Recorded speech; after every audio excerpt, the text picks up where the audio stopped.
और अब कुछ खबरें शोबिस की दुनिया से। स्टेज और टीवी के मारूफ अदाकार और कॉमेडियन जावेद कोडो 43 बरस की उम्र में लाहौर में इंतकाल कर गए। अहले खाना के मुताबिक जावेद कोडो तवील अरसे से अलील और जनरल अस्पताल लाहौर में जेरे इलाज थे। जावेद कोडो ने 1980 की दहाई में अपने फनी करियर का आगाज किया और मुनफरिद अदाकारी, मज़ाहिया अंदाज और छोटे कद की वजह से जल्द ही अवाम में मकबूलियत हासिल कर ली।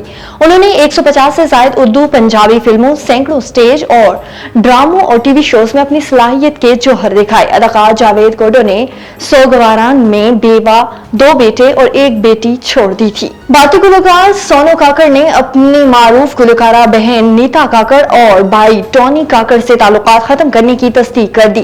गुलकारा की जानिब से इंस्टाग्राम और एक्स पर एक पोस्ट शेयर की गई जिसमें उन्होंने जज्बाती पैगाम तहरीर किया, लेकिन हैरानकुन तौर पर बाद सोनू ने अपनी पोस्ट डिलीट कर दी। गुलकारा ने सोशल मीडिया पर लिखा है कि आप सबको ये बताते हुए दिल की गहराइयों से मायूसी हो रही है कि मैं अब 2 बासलाहियत सुपरस्टार्स टॉनी काकड़ और नेहा काकड़ की बहन नहीं हूँ।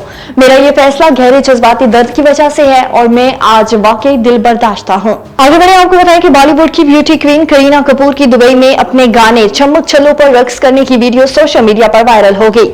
बॉलीवुड अदाकार करीना कपूर ने दुबई में एक जेवरात के ब्रांड की तकरीब में अपने मकबूल गाने चम्मक छल्लों पर रक्स करके मदाहों को खुशगवार हैरत में डाल दिया। ये गाना 2011 की करीना और शाहरुख खान की फिल्म रावण का है और आज भी बेहद मकबूल है। करीना ने इस मौके पर आसमानी रंग का खूबसूरत लिबास पहन रखा था, जिसकी वजह से वो सबकी तवज्जो का मरकज बनी हुई थी और अचानक अपने डांस के जरिए अदाकारा ने तकरीब को 4 चांद भी लगा दिए। सोशल मीडिया पर उनकी वीडियो तेजी से वायरल हो रही है, जिस पर मदाह उन्हें खूब सराह रहे हैं।